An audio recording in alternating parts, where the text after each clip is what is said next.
Nature પાર્કને દક્ષિણ ગુજરાતનું favourite destination બનાવ્યું। કોન્ક્રીટના જંગલો વચ્ચે પ્રકૃતિ તરફ વળેલા સુરતીઓએ સરથાણા નેચર પાર્કને દક્ષિણ ગુજરાતનું ફેવરિટ ડેસ્ટિનેશન બનાવી દીધું છે।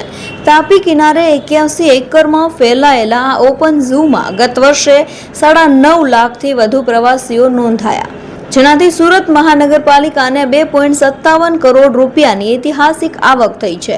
હિંસક વન્યજીવોને પાંજરા વિના મુક્ત જોવાનો રોમાંચ, દુર્લભ જળ બિલાડીઓનું સફળ બ્રીડિંગ અને ઓનલાઈન ટિકિટિંગ સુવિધા આ અદ્ભુત સફળતાના મુખ્ય આધાર બન્યા છે।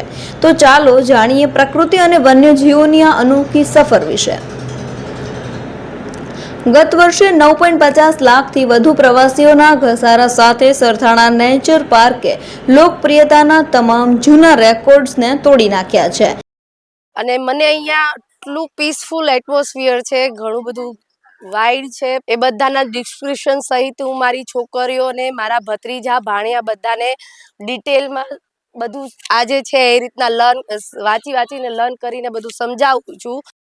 મેં અહીંયા વાઘ જોયા, જલબિલાડી જોઈ, પછી બ્લેક બતક જોયા। જે આપણે પાંજરામાં જોઈ અને જે આ ઓપન રીતે જોઈ છે તેમાં કંઈક અલગ જ ફીલ આવે છે, આપણે નેચરની एकदम नजीक ले जाए। जो सूरत का जू है वो कंसेप्ट से पहला ओपन मोटेड जू बना हुआ था। जो पूरे जू में खाली अपना वो लेपर्ड का केज है और बर्ड्स के जो एवेरी के केज है वो बंद केज है, बाकी सभी ओपन मोटेड टाइप है। इसका 54 પ્રજાતિના વન્યજીવો ધરાવતા આ પાર્કની ઘટાધાર વૃક્ષરાજી ભર ઉનાળે પણ લોકોને કાળઝાળ ગરમીમાં અદ્ભુત ઠંડકનો અહેસાસ કરાવે છે। અહીં સિંહ, વાઘ અને દીપડા ઉપરાંત અત્યંત સુંદર સફેદ મોર પ્રવાસીઓ માટે મુખ્ય આકર્ષણનું કેન્દ્ર બન્યા છે।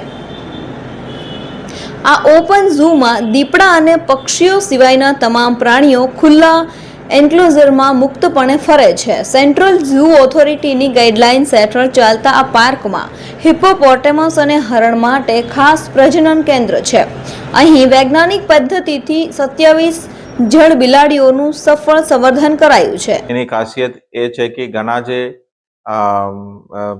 સ્પીસીસ છે જે નોર્મલી અવેલેબલ નથી થતા એનું બ્રીડિંગ પણ અહીંયા કરવામાં આવે છે।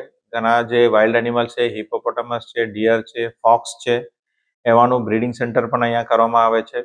ખાસ કરીને સી ઓટર જે છે એકદમ વિશિષ્ટ પ્રાણી છે, એનું પણ અહીંયા બ્રીડિંગ એકમાત્ર જગ્યામાં કરવામાં આવે છે, જ્યાં દર વર્ષે 5 થી 7 બચ્ચાનો જન્મ થાય છે। અત્યાર સુધીમાં અહીંથી 17 જળ બિલાડીઓ દેશના અન્ય ઝૂમાં મોકલવામાં આવી છે। નવી પેઢીને પ્રકૃતિની નજીક લાવવા માટે દર વર્ષે 2 લાખથી વધુ વિદ્યાર્થીઓ અહીં શૈક્ષણિક પ્રવાસે આવે છે, જેમને વન્યજીવન સપ્તાહ દરમિયાન મફત પ્રવેશ આપવામાં આવે છે। પાલિકાની ઓનલાઈન ટિકિટિંગ વ્યવસ્થાએ લોકોને લાંબી કતારોમાંથી મુક્તિ અપાવી છે।